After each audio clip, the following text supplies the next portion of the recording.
Hai, Assalamualaikum adik-adik kelas 5. Pada video kali ini kita akan belajar tema 2, subtema 3, pembelajaran 3.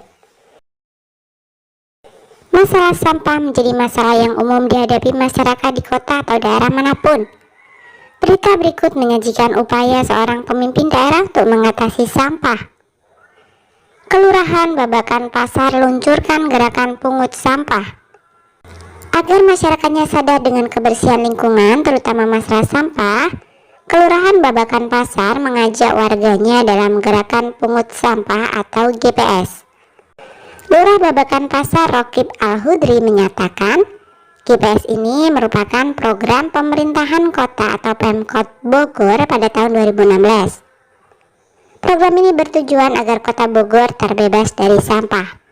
Karena masalah sampah merupakan tanggung jawab seluruh masyarakat. Sampah ini bukan hanya tanggung jawab pihak kelurahan atau orang per orang, tapi tanggung jawab bersama kita semua jelasnya.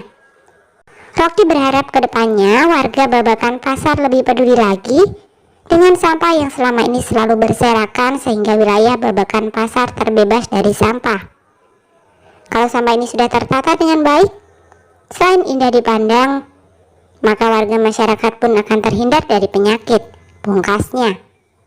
Nah, sekarang jawablah pertanyaan-pertanyaan berikut berdasarkan bacaan Kelurahan Babakan Pasar luncurkan gerakan pungut sampah di atas. 1. Di mana lokasi daerah pada berita tersebut? Jawabannya adalah lokasi daerah pada berita adalah di Kelurahan Babakan Pasar. 2. Apa masalah yang dihadapi? Masalah yang dihadapi adalah masalah kebersihan lingkungan, terutama masalah sampah. 3. Bagaimana penyelesaian yang diambil oleh pemerintah kota tersebut? Jawabannya, cara penyelesaian yang diambil pemerintah kota adalah mengajak warga dalam gerakan pungut sampah atau GPS. 4. Mengapa semua masyarakat bertanggung jawab atas masalah sampah? Jawabannya, semua warga masyarakat bertanggung jawab atas masalah sampah karena masalah sampah merupakan tanggung jawab seluruh masyarakat, karena semuanya ikut andil dalam membuang sampah sehingga semuanya harus ikut bertanggung jawab. 5. Apa keuntungannya jika masalah sampah dapat teratasi dengan baik? Jika masalah sampah dapat teratasi dengan baik, selain indah dipandang, lingkungan akan menjadi bersih, asri, dan masyarakat pun akan terhindar dari penyakit. Apa yang terjadi jika masyarakat tidak mau bertanggung jawab atas masalah sampah?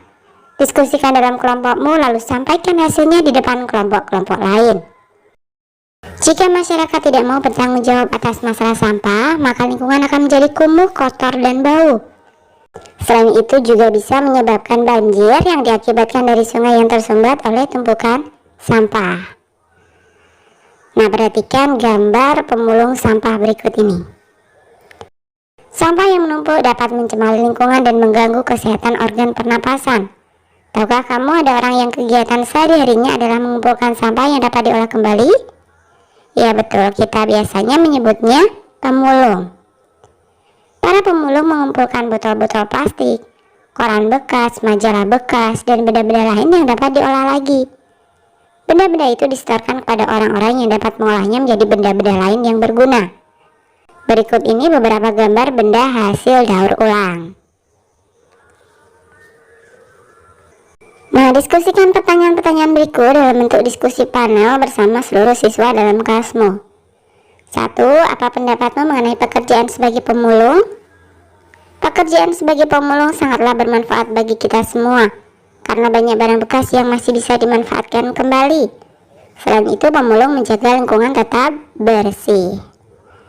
2. Apa pendapatmu mengenai usaha pembuatan benda-benda daur ulang? Usaha pembuatan benda-benda daur ulang sangat bermanfaat bagi kita. Karena dengan membuat benda-benda daur ulang akan membantu mengurangi sampah-sampah yang menumpuk, misalnya seperti botol bekas, koran, bahkan plastik.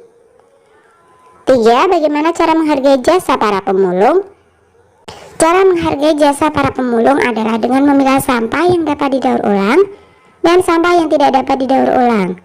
Dengan demikian akan memudahkan pemulung mengambil barang yang masih bisa didaur ulang. 4. Bagaimana cara menghargai usaha membuat benda-benda daur ulang?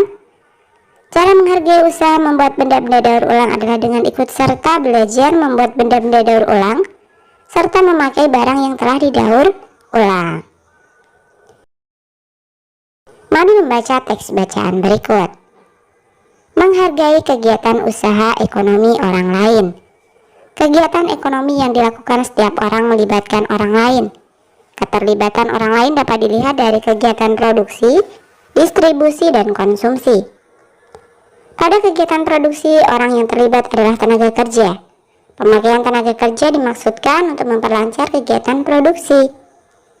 Tenaga kerja akan memperoleh balas jasa dari produsen berupa upah atau gaji dari produsen. Selanjutnya, barang hasil produksi akan disalurkan kepada konsumen atau masyarakat oleh distributor.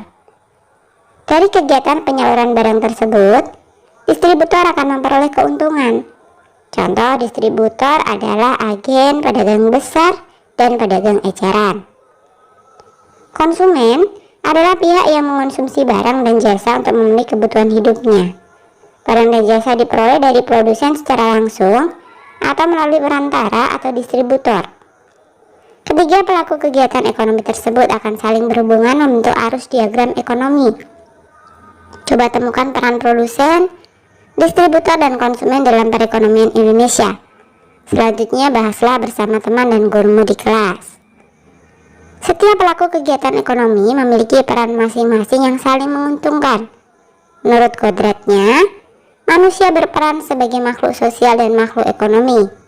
Sebagai makhluk sosial, manusia akan berhubungan atau berinteraksi dengan manusia lain.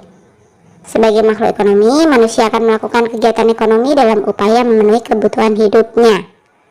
Dalam kehidupan sehari-hari, baik sebagai makhluk sosial maupun makhluk ekonomi, manusia hendaknya memiliki etika moral. Dengan etika moral, manusia dapat menghargai setiap kegiatan ekonomi yang dilakukan oleh orang lain. Amatilah pakaian yang kamu kenakan.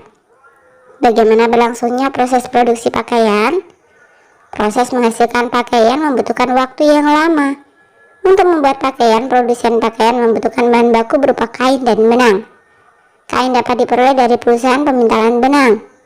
Bahan baku benang berupa kapas yang dihasilkan dari perkebunan tanaman kapas. Untuk menjadi benang, kapas dipintal terlebih dahulu. Kemudian benang ditenun di pabrik tenun hingga menjadi kain. Selanjutnya, kain dapat dibuat pakaian oleh penjahit. Begitulah proses panjang produksi pakaian. Banyak pihak yang terlibat dalam proses produksi ini. Ada petani tanaman kapas, pekerja pemintalan, penenun kain, penjahit, dan pengusaha garmen. Begitu panjangnya proses produksi ini, hendaknya kita perlu menghargai kegiatan usaha ekonomi orang lain. Jadi apa akibatnya jika kita tidak menghargai kegiatan orang lain dalam usaha ekonomi? Jika kita tidak menghargai kegiatan orang lain, kemungkinan besar akan memunculkan sifat individualisme yang tinggi dan mengakibatkan pertengkaran. Oke, sampai di sini dulu video kali ini ya. Sampai jumpa di video berikutnya.